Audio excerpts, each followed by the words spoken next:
people of tomorrow, kembali lagi dalam program Clinical Organization Talk dalam perayaan World Immunization Week 2021. Pada kesempatan ini, saya Evelyn Kalista sebagai Liaison Officer for Governmental Organization AMSA Indonesia 2020-2021 akan menjadi moderator dalam GO Talk Series 7 episode 1 ini. Dan pada kesempatan ini, AMSA Indonesia berkolaborasi dengan tim advokasi pengurus besar Ikatan Dokter Indonesia yang akan menjadi narasumber pada GO Talk kali ini, yaitu Dr. Gatot Sugiarto, spesialis penyakit dalam, konsultan imunologi alergi, Fellows of Indonesian Society of the Internal Medicine sebagai tim advokasi pelaksanaan vaksinasi dari PBID. Selamat siang Dr. Gatot, bagaimana kabarnya dok? Alhamdulillah baik-baik. Bagaimana kabarnya Evelyn? Baik dok, saya juga baik. Terima kasih dokter, senang sekali saya dan pastinya teman-teman penonton dan pendengar kali ini juga mendatangkan dokter sebagai narasumber pada hari ini. Nah dokter, dipersilakan nih dok untuk menyapa dan memperkenalkan diri terlebih dahulu pada penonton dan pendengar pada hari ini.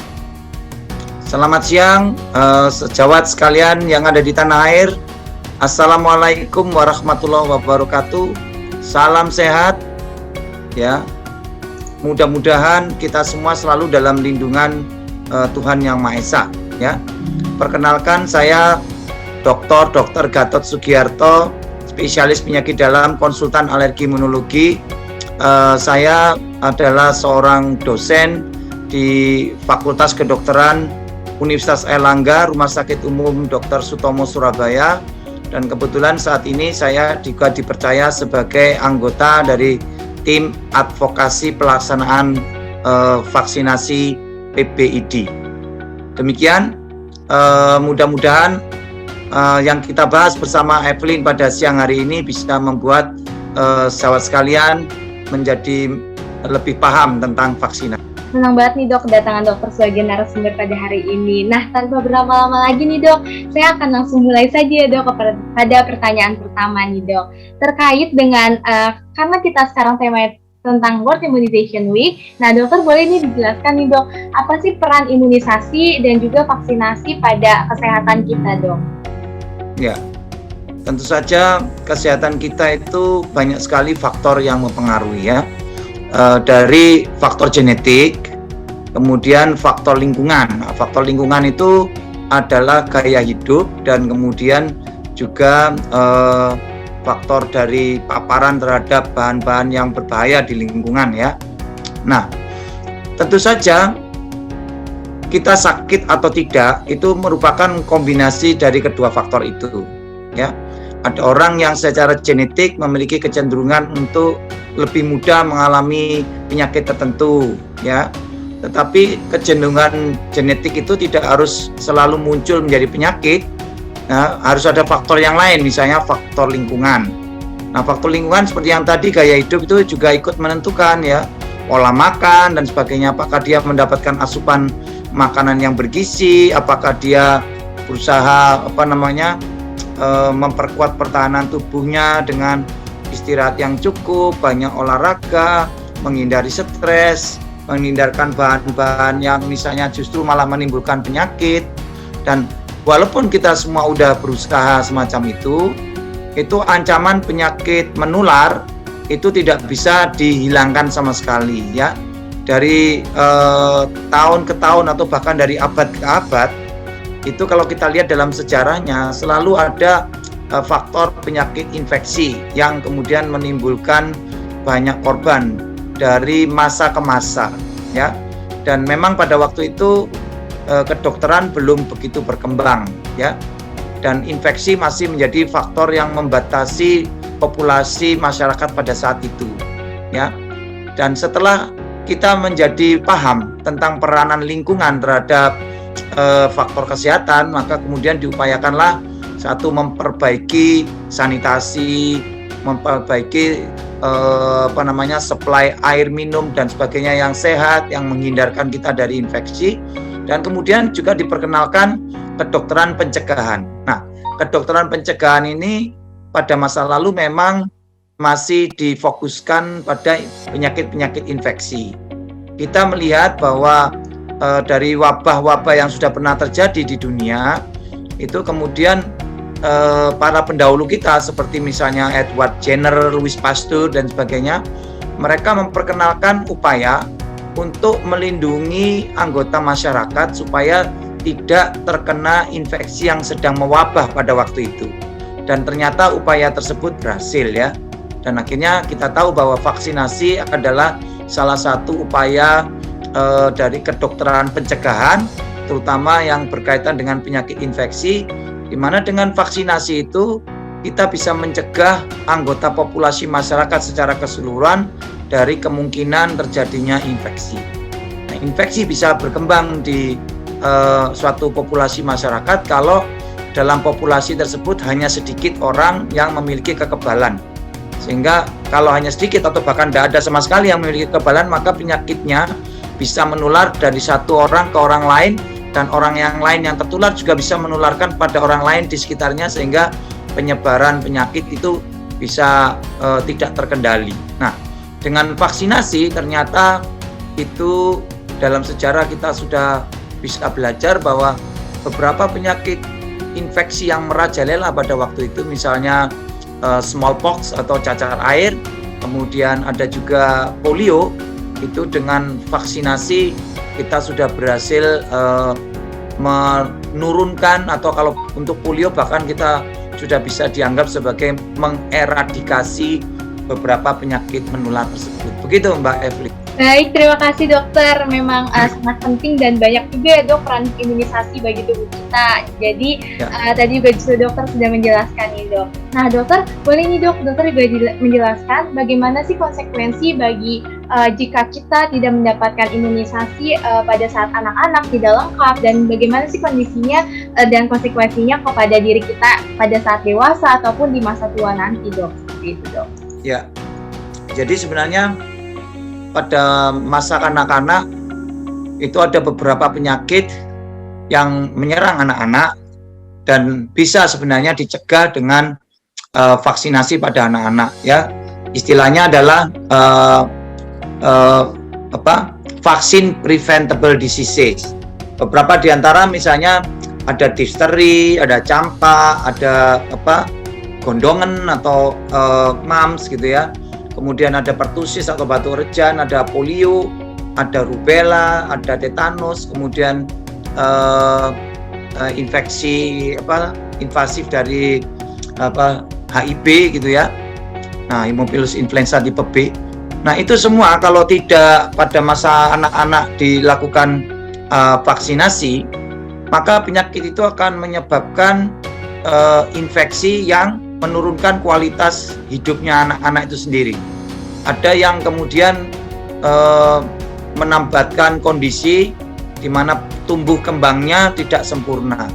Padahal anak-anak yang tumbuh kembang sempurna itu merupakan cikal bakal dari generasi berikutnya yang harusnya kita jaga kualitasnya. Maka jelas kalau mereka itu tidak dilakukan perlindungan terhadap penyakit-penyakit yang sebenarnya bisa dilindungi dengan vaksinasi, kualitas pertumbuhannya kurang bagus ya, bahkan beberapa bisa menimbulkan gejala sisa atau sequelae yang berkepanjangan sampai di kemudian hari. Tentu saja kualitas generasi berikutnya yang akan menggantikan kita selanjutnya juga akan mengalami kompromis gitu ya.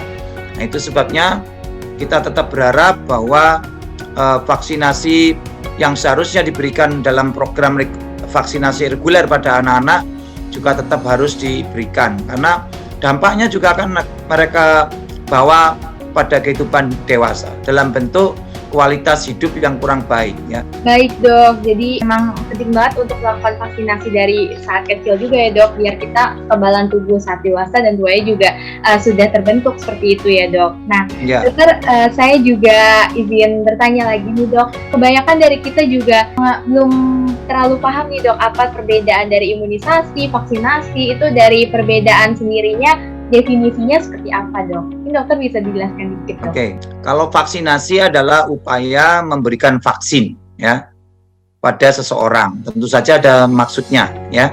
Apa itu vaksin? Vaksin adalah umumnya merupakan zat yang berasal dari kuman, apakah dalam bentuk kuman yang sudah dilemahkan atau kuman yang sudah dimatikan atau bagian-bagian dari kuman yang diharapkan setelah disuntikkan atau diberikan kepada orang yang menerima, si resipien, itu akan bisa merangsang timbulnya kekebalan yang tujuan akhirnya adalah membuat orang itu punya kekebalan terhadap kuman yang dimaksud. Jadi misalnya vaksinasi untuk influenza harapannya membuat orang yang mendapatkan vaksinasi itu mempunyai kekebalan terhadap influenza, ya.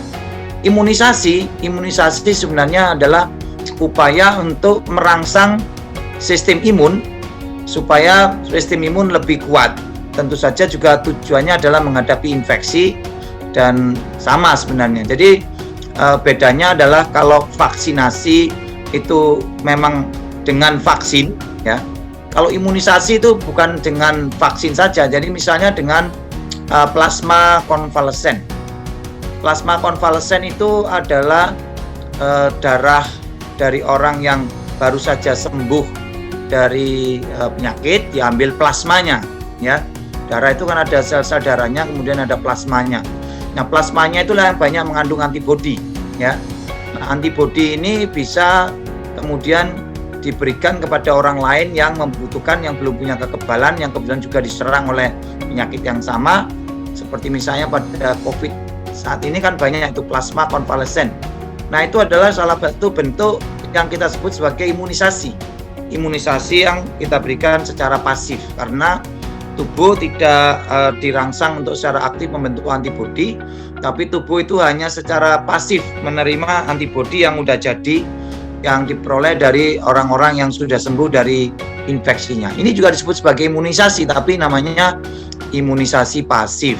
Dan ini nggak bisa disebut sebagai vaksinasi karena yang diberikan bukan vaksin. Gitu.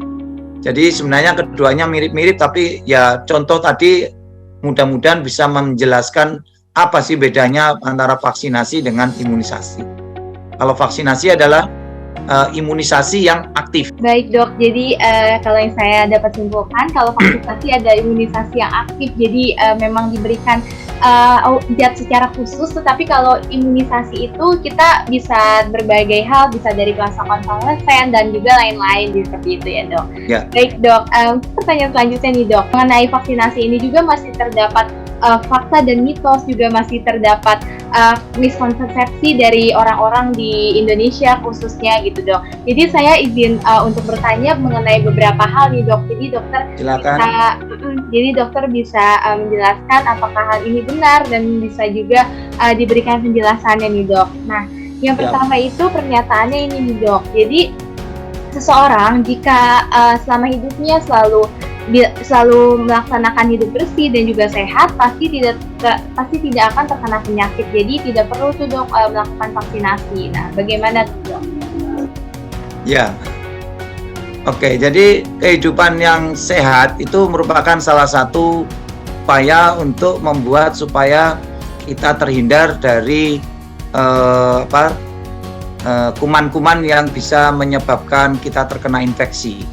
Tetapi sebenarnya itu bukan merupakan jaminan mutlak, ya. Walaupun kita sudah berusaha seperti misalnya membuat supaya tubuh kita itu gizinya cukup, kemudian kita melakukan kegiatan-kegiatan untuk membersihkan lingkungan di sekitar kita misalnya, ya, itu membuat memang kita itu kondisinya hidupnya sehat tanda kutip, ya. Tetapi orang lain yang ada di sekitar kita tidak tahu kondisinya, dan kita tidak hidup di dunia seorang diri. Kita sebagai makhluk sosial, kita selalu berinteraksi dengan orang lain. Nah, pada saat kita berinteraksi dengan orang lain itu, kita tidak tahu sepenuhnya status orang yang berinteraksi dengan kita. Bisa saja, ya, orang yang berinteraksi dengan kita itu adalah seorang carrier. Carrier itu kelihatannya tidak sakit, tetapi dia membawa bibit-bibit penyakit yang bisa ditularkan kepada orang-orang di sekitarnya melalui berbagai macam cara. Misalnya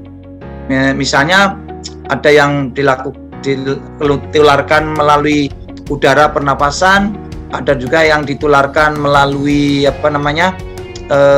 makanan minuman, ada juga yang ditularkan melalui kalau misalnya kita bersentuhan dengan alat-alat yang terinfeksi atau terkontaminasi. Jadi misalnya kalau influenza itu adalah sesuatu yang menyerang manusia secara tahunan, ya. Hampir setiap tahun mereka yang berada di belahan bumi dengan 4 musim itu pada musim gugur selalu akan ada virus-virus baru yang menyerang, ya, yang mungkin belum dikenal oleh masyarakat itu sebelumnya, sehingga mereka belum punya kekebalan sehingga mereka lebih mudah terkena. Oke, maka kalau ada orang yang sehat kemudian kontak dengan orang-orang yang terkena influenza, maka penularannya melalui udara. Kalau contoh yang lain, ada orang yang menderita hepatitis A, ya, dia sudah sembuh misalnya, tetapi melalui kotorannya, tinjanya itu masih bisa dideteksi virus yang belum sepenuhnya tereradikasi. Nah, karena dia hygiene pribadinya itu dia kurang bagus dan dia kebetulan bertindak sebagai orang yang food handler atau yang menangani makanan, maka ada kemungkinan dia menulari atau mencemari makanan-makanan yang disentuhnya, dan itu kalau dia kemudian makanannya dikonsumsi oleh orang yang sudah merasa hidupnya sehat tadi itu, dia bisa terkena atau terinfeksi hepatitis A, dan walaupun dia sehat, merasa sehat, tetapi dia belum punya kekebalan terhadap hepatitis A, maka dia bisa tertular juga. Sehingga tidak jarang seperti yang sudah terjadi dalam beberapa kejadian sebelum ini di sekolah misalnya, ya, petugas di kantinnya kemudian sakit hepatitis A, dan anak-anak yang sebelumnya sehat-sehat saja, tidak ada gejala apa-apa, kemudian tahu-tahu banyak yang mengalami hepatitis A, ya, jadi terjadilah outbreak di sekolah itu. Ya, itu kan menunjukkan bahwa walaupun orangnya sudah berusaha sehat, tetapi kemudian tidak berarti menjamin bahwa dia tidak ketularan, ya. Yang lain-lain misalnya, pada saat seorang ibu melahirkan, ya, orangnya sehat-sehat, tidak ada apa-apanya, orang masih muda misalnya melahirkan anak pertama, ya, sehat-sehat, kemudian dia ditolong, kebetulan penolongnya menggunakan alat-alat yang tidak steril gitu, ya, maka ibunya maupun janinnya pada waktu misalnya memotong tali pusat dan sebagainya itu bisa saja melalui alat-alat yang tidak steril, yang tidak yang terkontaminasi itu, dia akhirnya bisa mengalami infeksi baik pada ibunya maupun pada anaknya, ya. Zaman dulu kan akhirnya banyak yang mengalami tetanus neonatorum gara-gara itu, ya. Karena itu kemudian dilakukanlah pelatihan bidan atau pelatihan dukun, karena zaman dulu memang orang banyak yang dibantu oleh dukun, dan untuk memotong tali pusatnya mereka menggunakan alat-alat yang tidak steril. Nah, itu yang akhirnya menentukan bahwa orang walaupun dia sudah berusaha sehat dan sebagainya, melalui jalur yang bermacam-macam, dia masih bisa terkena infeksi. Nah, untuk melawan infeksi, mau tidak mau, sebenarnya upaya pencegahannya seperti yang tadi kita sudah bicarakan adalah dengan melakukan vaksinasi, ya. Karena bedanya apa antara vaksinasi dengan penyakitnya secara langsung? Mungkin ada yang tanya begitu juga, ya. Kan orang bisa dapat kekebalan secara langsung dengan terinfeksi, ya, memang betul. Tetapi hasil akhirnya itu kalau infeksi tentu saja tidak bisa kita ramalkan. Apakah seseorang itu setelah terinfeksi bisa dipastikan sembuh kembali? Ada yang jamin bahwa seorang yang terinfeksi akan pasti sembuh? Tidak ada yang bisa menjamin. Tetapi kalau sembuh, dia memang bisa memiliki kekebalan, ya. Nah, sebaliknya vaksinasi, kalau dia diberikan, tentu saja ada penelitian-penelitian sebelumnya yang memastikan bahwa vaksin ini adalah aman. Artinya tidak ada orang yang mengalami kematian gara-gara vaksinnya, ya. Misalnya vaksin TBC misalnya, ya. Setelah dia divaksin kemudian dia justru jadi sakit TBC dan akhirnya meninggal karena TBC-nya. Itu saya kira tidak. Jadi semua vaksin yang dikembangkan itu yang dilihat adalah satu, keamanannya dulu. Pada saat dipastikan aman pada uji preklinis, kemudian uji klinis fase 1, uji klinis fase 2, barulah kemudian masuk uji klinis fase 3 yang juga memastikan atau membuktikan bahwa itu efektif.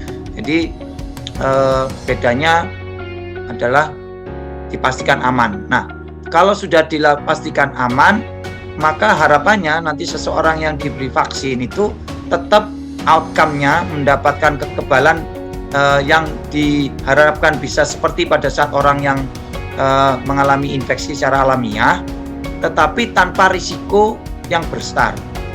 Karena pada umumnya mereka yang divaksin tidak akan mengalami sakit yang berat. Kalaupun ada mungkin gejala-gejala ikutan, kita sebut sebagai KIPI, kejadian ikutan pasca imunisasi yang umumnya ringan sampai sedang.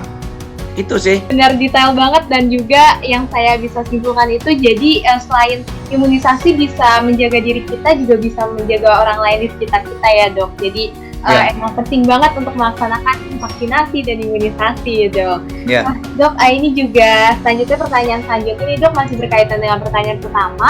Jadi seseorang yang sudah diimunisasi, jadi orang itu udah diimunisasi dan divaksinasi tapi tetap sakit nih dok, tetap terkena penyakit yang misalkan sudah diimunisasi hepatitis tapi dia bisa terkena hepatitis. Nah, itu apakah fakta atau mitos dan gimana nih dok penjelasannya? Ya, kalau di masa lalu kita umumnya vaksin itu dikembangkan melalui penelitian yang berlangsung lama, ya.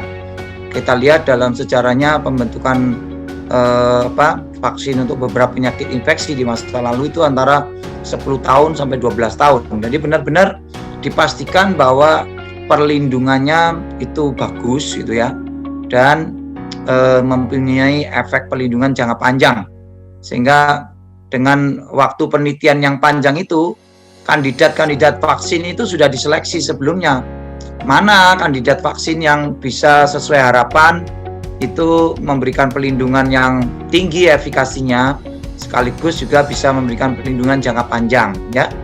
Nah, dengan demikian maka kandidat vaksin yang kurang bagus pasti akan kalah bersaing dalam persaingan untuk sampai pada pemasarannya dan sebagainya, maka sudah otomatis terseleksi, sehingga pada waktu 1 atau 2 perusahaan yang memproduksi vaksin itu mengembangkan vaksinnya, pastilah dia sudah menyaring yang mana yang paling unggul untuk kemudian dipasarkan dan mendapatkan persetujuan atau approval dari Badan Kesehatan Dunia atau WHO ya, dan juga nanti dari Badan Pengawas Obat dan Makanan di masing-masing negara tentunya ya, kalau dia mau masuk ke salah satu negara tertentu.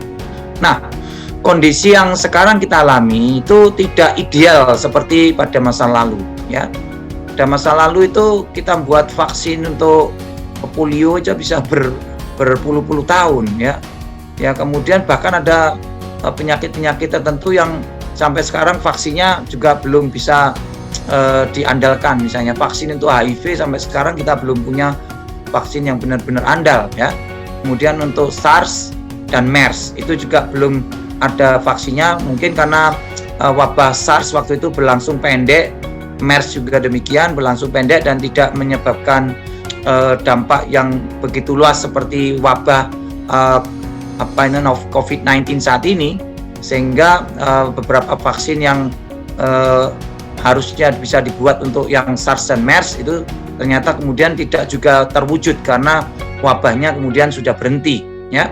Nah, pada saat kita menghadapi pandemi COVID ini yang dengan cepat ya, sejak bulan Desember 2019 itu pertama kali dilaporkan kasusnya, kemudian bisa menyebar ke seluruh dunia dengan cepat karena adanya kemajuan transportasi yang menjamin mobilitas manusia begitu hebatnya pada masa ini, maka kemudian dalam waktu yang singkat bisa menyebar ke lebih dari 27 negara di dunia, dan akhirnya pada bulan Maret kalau nggak salah itu WHO mencanangkan bahwa COVID-19 ini merupakan suatu pandemi, artinya sudah mengancam seluruh dunia.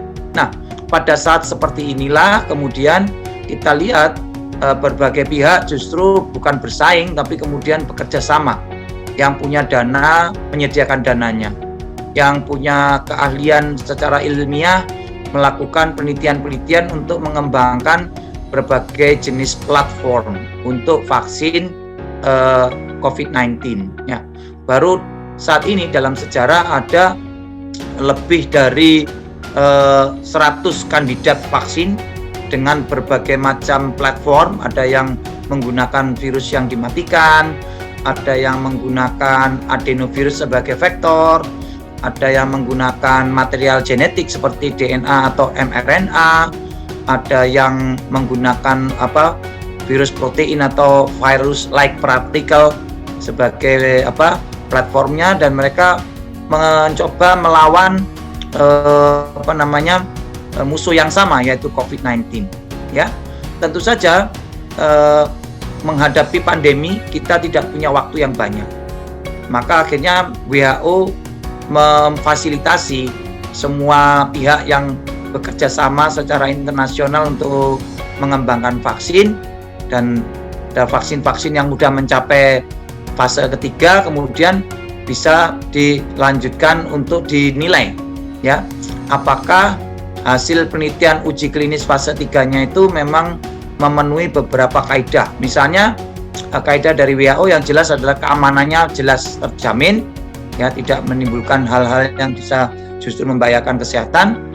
Yang kedua adalah setidaknya memiliki efikasi lebih dari 50%. Efikasi lebih dari 50% itu artinya kalau dibandingkan dengan orang yang tidak divaksin, maka orang yang divaksin memiliki risiko tertular 50% lebih rendah dibandingkan mereka yang tidak divaksin.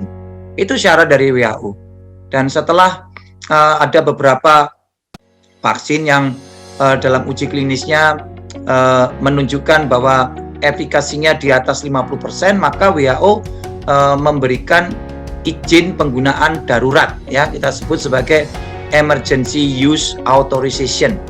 Kenapa demikian? Nah, kita nggak punya waktu untuk memastikan bahwa suatu produk tertentu itu memang bisa memberikan pelindungan tinggi, ya. Kemudian kita nggak punya waktu juga untuk memastikan berapa lama kekebalannya itu akan berlangsung, sehingga pertanyaan itu akan menjadi pertanyaan yang akan sulit dijawab, dan jawabannya adalah hampir semua pihak tidak bisa menjawab. Kalau kita menggunakan vaksin A, vaksin B, vaksin C, ini bisa bertahan sampai berapa lama? Nah, kita amati secara bersama-sama.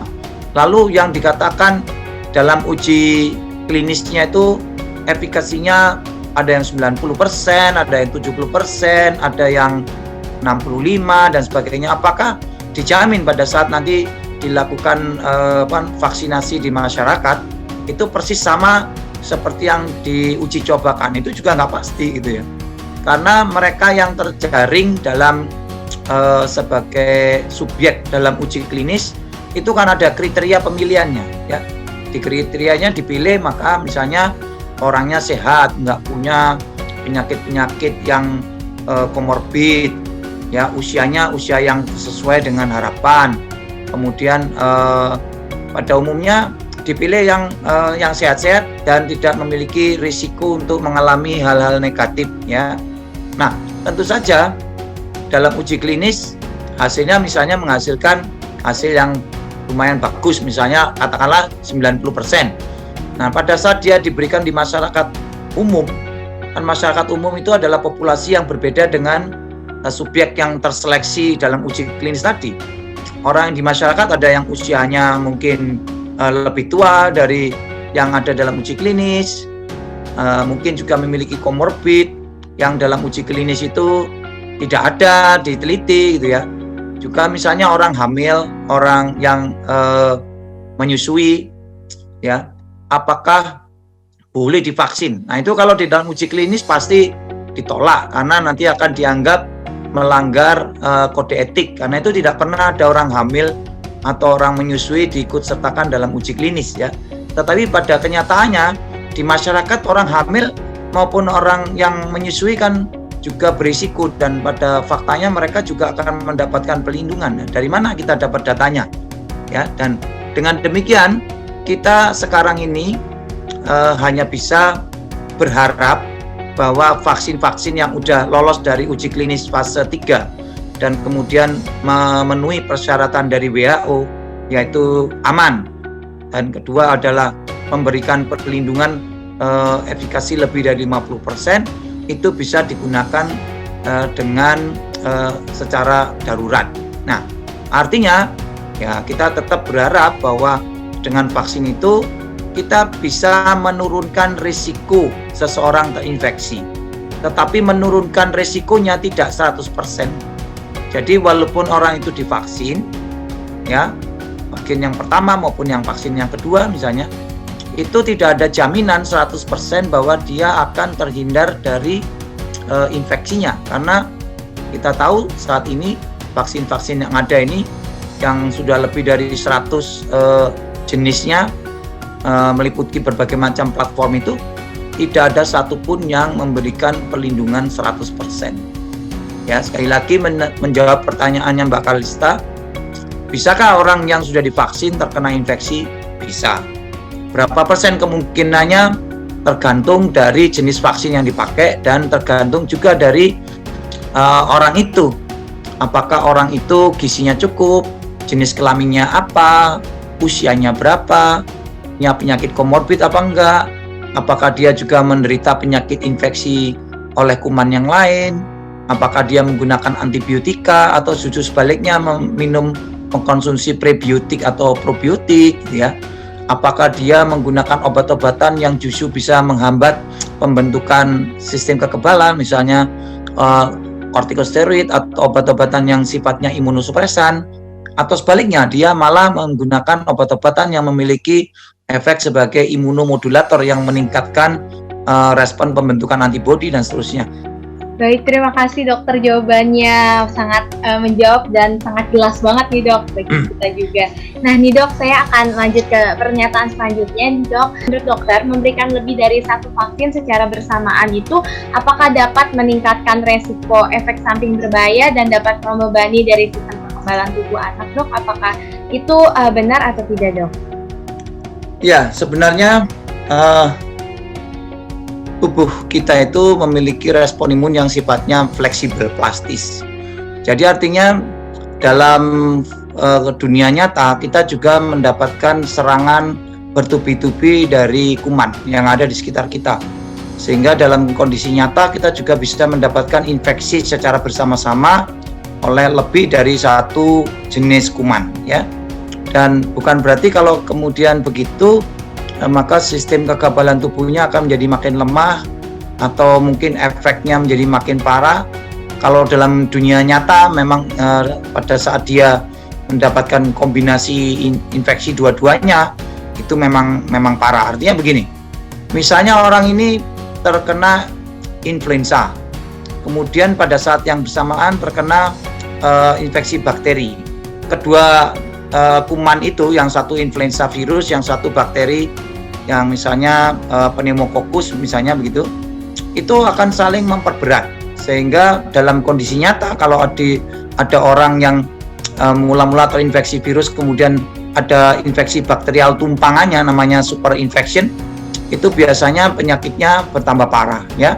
Tetapi dalam hal vaksinasi tidak seperti itu ternyata, ya. Vaksinasi misalnya dua jenis vaksin yang diberikan secara bersama-sama, misalnya pneumokok, ya, disuntikan di tangan kanan, di lengan kanan, kemudian influenza vaksinasi disuntikan secara yang bersama-sama di lengan yang kiri pada hari yang sama pada saat yang bersamaan, itu boleh dan ternyata tidak menyebabkan perburukan atau meningkatnya efek samping yang mungkin timbul akibat masing-masing vaksin. Enggak, sistem imun mendapatkan rangsangan itu ya pasti akan menimbulkan efek, ya, misalnya seperti nyeri di tempat suntikan, itu adalah sesuatu yang lazim. Kemudian ada demam, ya, ada pegel linu mungkin, ada yang nyeri kepala dan sebagainya, itu adalah sesuatu yang wajar kita dapatkan dari proses vaksinasi, tapi tidak menunjukkan bahwa efek sampingnya parah, enggak. Kemudian apakah nanti dengan vaksinasi justru kekebalannya makin turun? Enggak, karena ternyata seperti tadi, kalau dalam vaksinasi itu karena semuanya terkendali, ya. Pemberian vaksin itu diharapkan satu bersifat imunogenik, yaitu bisa merangsang sistem imun menghasilkan kekebalan untuk kuman yang kita harapkan, tetapi tidak reaktogenik, tidak menimbulkan efek yang tidak dikehendaki dan tentu saja tidak menimbulkan penyakitnya. Dan kita juga untuk vaksin yang COVID, bisakah vaksin COVID nanti misalnya diberikan juga dengan vaksin meningitis untuk mereka yang mau berangkat haji atau umroh gitu ya. Nah, karena vaksin untuk COVID ini masih baru, maka kita sepakat tidak menggabungkannya pada hari yang sama, tapi memberikan jarak 1 bulan dari vaksin yang lain. Jadi boleh mana-mana mau didulukan. Misalnya mau vaksin meningitis duluan, ya 1 bulan sebelumnya dikasih, baru kemudian 1 bulan setelah vaksin meningitis boleh menggunakan vaksin untuk COVID, atau sebaliknya. Yang mana yang diberikan lebih dulu asal memenuhi persyaratan, sehingga pada saat tiba di tanah suci sana itu kekebalannya sudah ada ya. Baik dok, terima kasih banyak. Jadi sebenarnya aman ya dok, dan pernyataan mengenai kalau diberikan 2 vaksin itu tidak aman itu mitos ya dok. Mitos. Lanjut nih dok, pertanyaan selanjutnya terkait juga tadi dokter sudah menjelaskan dan menyinggung sedikit tentang vaksinasi COVID-19 nih dok. Nah menurut dokter sendiri nih dok, kan ada aturan juga kalau vaksinasi COVID-19 tidak boleh dan belum boleh diberikan untuk anak-anak dok. Gimana pandangan dokter mengenai hal tersebut dok? Mengapa pasien anak-anak itu tidak boleh diberikan imunisasi COVID-19 dan apakah itu berarti anak-anak tidak terlindungi atau bagaimana nih dok? Ya, pertanyaan ini banyak disampaikan oleh para peserta dalam berbagai macam webinar ya, termasuk yang juga ditanyakan kepada saya. Saya perlu memberikan penjelasan sebagai berikut ya. Dalam perkembangan awalnya dari Wuhan dan kemudian menyebar ke seluruh Cina dan kemudian ke beberapa negara lain, pandemi COVID ini memberikan data-data demografis yang menunjukkan bahwa yang banyak terinfeksi itu adalah satu, mereka yang usianya di atas 20 tahun sampai di atas 65 tahun itu banyak ya. Dari segi jumlahnya yang paling banyak adalah yang mereka yang produktif, yang masih mungkin banyak melakukan kegiatan di luar rumah, itu yang paling banyak ya kelompok umurnya, karena mereka harus bekerja atau karena harus ya berada di luar rumah untuk melakukan aktivitasnya. Sementara yang mungkin usianya lanjut, yang sudah tidak terlalu banyak keluar rumah, itu jumlahnya memang dibandingkan yang usianya produktif dan masih banyak keluar rumah itu memang agak lebih sedikit. Tetapi angka kematiannya itu justru meningkat secara eksponensial setelah usianya lebih dari 50 tahun. Di atas 50 sampai 59 meningkat. Di atas 60 sampai 69 lebih tinggi lagi. Dari 70 sampai terus makin meningkat lagi. Sehingga dengan demikian dalam pandemi ini, mereka yang usianya di atas 20 tahun itu memiliki resiko terinfeksi yang nyata ya. Sementara yang di bawah itu, yang usianya 19 tahun ke bawah, itu angka kejadiannya rendah ya. Apalagi yang di bawah usia 6 tahun lebih rendah lagi ya. Walaupun ada sih yang terinfeksi dan ada juga yang meninggal, tapi prosentasenya dibandingkan populasi umum yang usianya di atas 20 tahun itu rendah. Karena itulah kemudian segala macam upaya yang dilakukan pada awal pandemi ini, termasuk menyediakan vaksinnya, itu diprioritaskan pada kelompok usia yang di atas itu ya, 20 tahun ke atas ya. Dan mereka yang usianya di atas 50 tahun itu sebenarnya juga merupakan pertimbangan tersendiri, karena mortalitas atau angka kematian mereka jauh lebih besar daripada yang dewasa muda ya. Nah, kemudian pertanyaannya adalah, apakah dengan demikian anak-anak yang di bawah itu tidak menjadi perhatian dan kemudian dinomor duakan atau tidak dilindungi seperti yang Anda tadi bilang? Tentu saja tidak ya. Saat ini sedang dilakukan uji klinis untuk kelompok umur 12 tahun sampai 18 tahun. Kemudian disusul berikutnya yang usia 6 tahun sampai usia 12 tahun itu juga sedang dilakukan uji klinis. Tetapi kita sekarang belum memiliki hasil dari uji klinis itu, sehingga kita belum punya data tentang apakah aman pada kelompok usia itu. Lalu yang pertanyaan berikutnya setelah aman adalah apakah memiliki efektivitas untuk memberikan perlindungan. Itu belum ada ya, karena penelitiannya sedang berlangsung. Jadi bersabarlah masyarakat, nanti setelah uji klinis pada kelompok-kelompok itu selesai dilakukan dan kemudian sudah dianalisis dan dipublikasi, kita mendapatkan data yang meyakinkan, barulah kita bisa memberikan vaksinasi untuk kelompok usia anak-anak itu secara massal ya. Sama dengan yang untuk dewasa, semuanya didahului dengan uji klinis dulu. Kalau uji klinisnya memastikan bahwa dia aman dan kemudian mempunyai potensi manfaat yang lebih besar dari yang dipersyaratkan oleh WHO, maka bisa digunakan. Demikian Mbak Evelyn. Baik, terima kasih dokter untuk penjelasannya. Menarik banget nih dok mengenai vaksin COVID-19. Jadi sebenarnya memang ada kriteria khusus dan juga ini udah melalui pertimbangan dan penelitian mengenai vaksin COVID-19 ini untuk anak-anak ya dok, seperti itu ya dok. Dok, saya akan lanjut ke pertanyaan selanjutnya nih dok. Nah, sekarang lagi pandemi COVID-19 juga membuat pasien-pasien tuh jadi tidak rutin untuk melakukan vaksinasi, jadi takut untuk ke rumah sakit dan lain-lain. Nah dok, itu menurut pandangan dokter bagaimana nih dok? Apakah hal itu baik ataupun bagaimana nih dok? Boleh banget dok? Ini adalah sesuatu yang wajar ya, karena pada awalnya mereka beranggapan bahwa rumah sakit itu adalah tempatnya orang-orang dengan penyakit COVID itu berdatangan. Dan pada awal pandemi yang kita lihat datanya, banyak rumah sakit yang kewalahan, di mana kapasitas untuk merawat pasiennya dibanjiri oleh pasien-pasien COVID, sehingga satu menyebabkan di UGD itu pasien COVID yang menunggu pelayanan banyak yang harus di sana selama beberapa jam ya, mungkin lebih dari 5 jam untuk menunggu tempat perawatan selanjutnya, karena ruang perawatannya sedang dibersihkan atau sedang digunakan oleh pasien yang lain. Sehingga kemudian banyak rumah sakit yang tentu saja kita tidak pernah mengantisipasi kondisi semacam ini kan, mana ada yang tahu bahwa akan ada pandemi kan.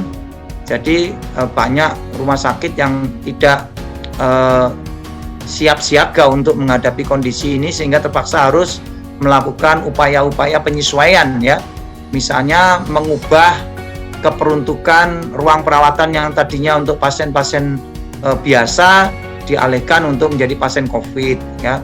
Tentu saja harus diperbaiki juga fasilitasnya, misalnya harus ada monitornya, kemudian ada pengaturan udara supaya udara dalam ruangan itu tidak menyebar keluar dan nanti menjadi menulari orang-orang yang di luar ruangan dan seterusnya. Jadi ternyata tidak mudah begitu ya. Syukur alhamdulillah masyarakat itu kemudian bisa diimbau untuk ikut membantu meringankan beban pelayanan kesehatan dengan caranya sendiri, yaitu yang 5M itu ya.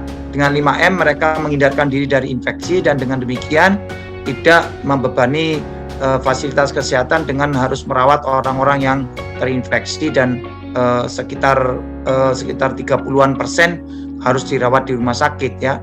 Nah itu. Nah, fakta ini membuat orang-orang itu menjadi takut ke rumah sakit. Takutnya kalau di rumah sakit banyak pasien-pasien COVID, nanti saya akan ketularan gitu ya. Tapi sekarang rumah sakit juga sudah mulai berbenah, di mana banyak rumah sakit besar, rumah sakit pemerintah khususnya yang ada di ibu kota provinsi dan beberapa rumah sakit kelas A maupun kelas sedikit di bawahnya itu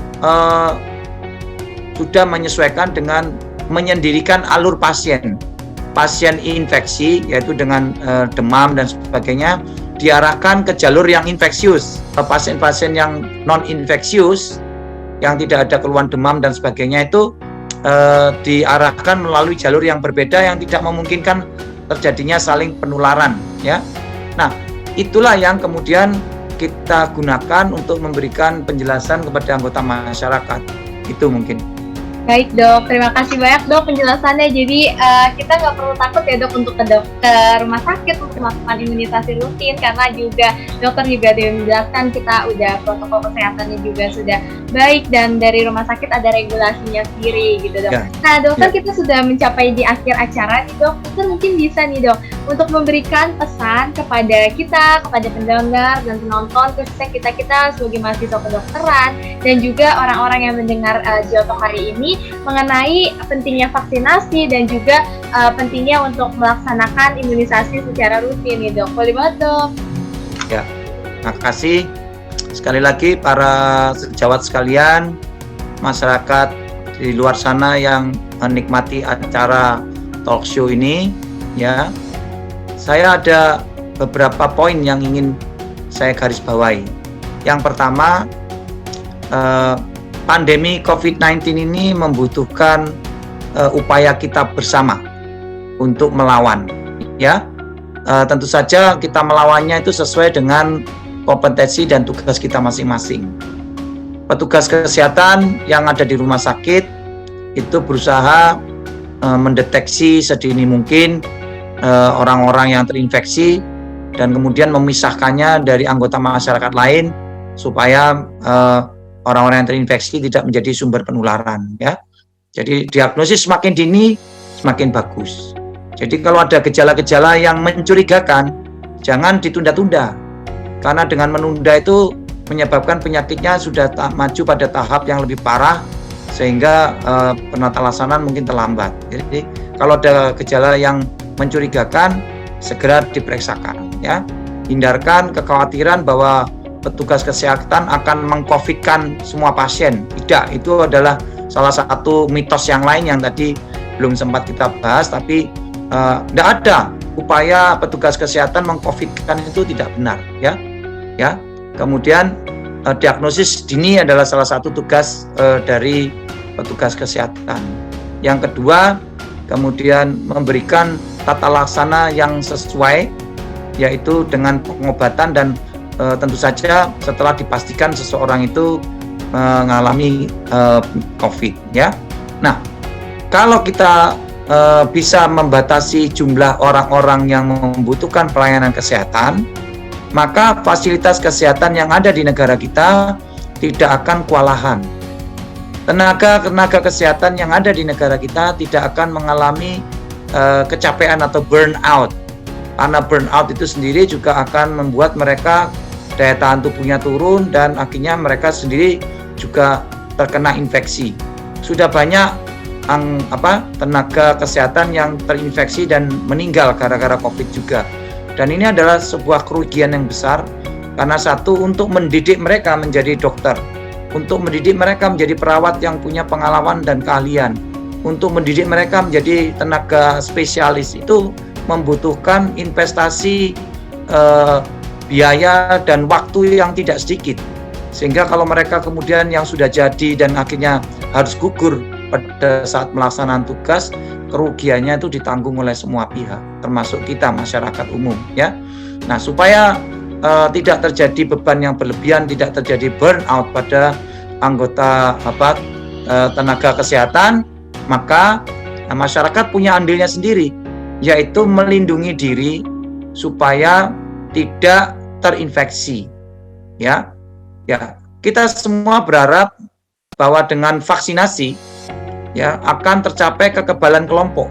Kekebalan kelompok itu adalah kondisi di mana setidaknya 75% dari anggota populasi di Indonesia itu sudah mendapatkan vaksinasi, dan harapannya setelah mendapatkan vaksinasi itu sudah mendapatkan kekebalan sehingga bisa menurunkan risiko tertular. Kalau dia tidak tertular, maka dia tidak mungkin menularkan, dan dengan demikian menghentikan rantai penularan virus COVID-19 ini, ya. Nah, sebelum semuanya mendapatkan vaksin, karena ternyata kita melihat sampai saat ini mungkin walaupun sudah sekian juta dosis vaksin yang diberikan, itu ternyata sampai saat ini kita baru memberikan sekitar 12,4% penduduk atau populasi Indonesia yang sudah divaksin, karena penduduk kita begitu banyak ya. Belum lagi ada beberapa permasalahan, misalnya seperti yang terjadi di India. Di India itu terjadi tsunami COVID-19 gara-gara mereka menjalankan ritual keagamaan yang Kumbh Mela, yang mandi bersama di Sungai Gangga dan seterusnya, yang menyebabkan orang berkerumun, tidak menggunakan masker, tidak ada social distancing. Nah, itu menyebabkan tsunami COVID-19, dan pemerintah tentu saja pemerintah India itu adalah suatu negara yang banyak juga memiliki pabrik-pabrik yang dipercaya untuk memproduksi vaksin, termasuk diantaranya vaksin AstraZeneca. Di negara mereka itu sudah sekitar 50% lebih mendapatkan vaksinasi AstraZeneca, dan mungkin karena itu mereka berhasil pada awalnya menekan angka deteksi kasusnya. Kasusnya terus turun grafiknya, dan mereka merasa mereka sudah hampir berhasil mengatasi pandemi, dan kemudian akhirnya mereka lengah. Ya, kita harus belajar dari sana. Tetapi kondisi di India itu juga menyebabkan pemerintah mereka melakukan semacam embargo. Mereka sebagai produsen dari vaksin termasuk AstraZeneca itu menghalang-halangi ekspor vaksinnya ke luar negeri, karena mereka ingin memastikan pasokan dalam negerinya itu tercukupi dulu. Ya, digunakan untuk mereka sendiri, baru diizinkan untuk diekspor keluar, termasuk diantaranya jatah yang mestinya kita dapatkan dari AstraZeneca itu jauh berkurang ya. Nah, tentu saja dampaknya pada vaksinasi di Indonesia adalah kecepatan vaksinasi kita melambat ya. Target kita yang mestinya dalam 1 tahun sudah harus selesai memvaksinasi 75% lebih dari populasi Indonesia, mungkin akan mengalami kemunduran juga waktunya ya. Kita tidak bisa berharap bahwa pada akhir tahun ini vaksinasi itu bisa tercapai pada 80 atau 75% lebih dari populasi. Nah, selama vaksinasinya belum bisa Anda peroleh, kita semua tetap bisa menggunakan vaksin yang lain yang tidak kalah pentingnya juga. Vaksin yang lain yaitu adalah 5M ya, seperti yang tadi sudah saya uraikan. Jadi marilah kita bersama-sama melawan pandemi COVID ini dengan memainkan perannya masing-masing. Yang bertugas kesehatan bekerja sesuai dengan kompetensinya, mendeteksi, membantu merawat, menyembuhkan ya. Mereka yang masih sehat di masyarakat menjaga dirinya, menjaga anggota keluarganya dengan tidak membiarkan dirinya sebagai orang yang ketularan, walaupun OTG, tapi dia ternyata juga memiliki risiko untuk atau potensi untuk menularkan ke anggota masyarakat yang lainnya, keluarga yang dicintainya, gitu ya. Terima kasih dokter untuk jawabannya. Mungkin dok, untuk menutup dialog pada kali ini, dokter dapat memberikan closing statement nih dok untuk kita. Terima kasih ya. Nah, sesuai dengan temanya yaitu World Immunization Week, maka perlu saya tegaskan sekali lagi bahwa imunisasi merupakan upaya untuk menjaga agar populasi terhindar dari infeksi. Salah satunya dengan memberikan vaksinasi, ya, supaya kita tetap menjadi orang yang sehat, bangsa yang sehat. Maka tetap jangan lupa, ya, jalankan terus imunisasi, ya, imunisasi baik untuk yang COVID maupun yang untuk yang reguler. Dan walaupun kita sudah divaksin, kita tetap harus berusaha memperkecil probabilitas kita terinfeksi, yaitu tetap menjalankan protokol kesehatan secara ketat 5M ya. Terima kasih atas perhatiannya. Mudah-mudahan apa yang kita bicarakan pada siang ini membawa manfaat untuk kita semuanya. Terima kasih. Ya. Terima kasih banyak dokter, senang banget kita pastinya saya mewakili AMSA Indonesia mengucapkan terima kasih banyak kepada Dr. Gatot sebagai tim advokasi vaksinasi dari PBID, sudah sharing banyak banget dan pastinya ini menambah wawasan kita semua terkait vaksinasi dan imunisasi. Nah, kedepannya dok, AMSA Indonesia berharap kita juga bisa terus menjalin kerjasama dengan tim advokasi vaksinasi dari PBID, kita bisa membantu dalam segala program-programnya. Jadi terima kasih buat teman-teman semua semua yang sudah menonton Geotalk ini sampai akhir. Semoga dengan pembahasan kita pada kali ini bisa lebih menambah wawasan dari teman-teman semua dan kita juga bisa lebih aware terhadap pemberian vaksinasi dan imunisasi pada tubuh kita. Terima kasih semuanya. Sampai ketemu di acara Geotalk selanjutnya. Diva Amsa.